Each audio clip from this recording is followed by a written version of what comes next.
Adding more light to your factory steel bumper on your JL or JT? Stay tuned.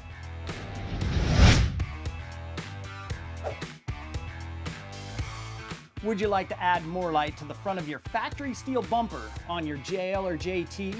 Well, Grimm Offroad has released a new center mount light bar bracket that bolts to the factory steel bumper right underneath the 3 T45 torque screws. Constructed of CNC bent steel, it's powder-coated black and textured to match the finish of the factory steel bumper, and it only takes minutes to install. The top flange of the Grimm bracket features 2 slotted holes from 2.5 inches out to 10 inches, allowing up to a 10-inch light bar to be used.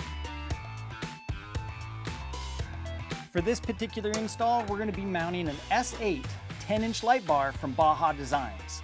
This particular S8 light bar is a driving combo light with 8 LED lights that produce over 6,300 lumens with only a 4 amp draw.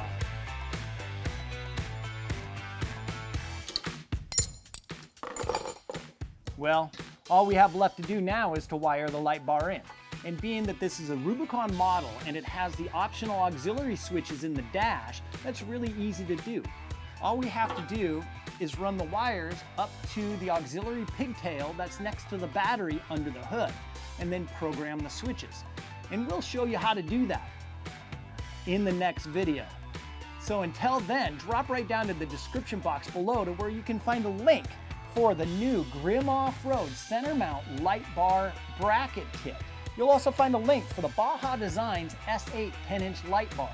While you're down there, hit that like button, hit that subscribe button, and leave us a comment. Is there an easier way to add more light to your factory steel bumper on your JL or JT? We'd love to hear from you.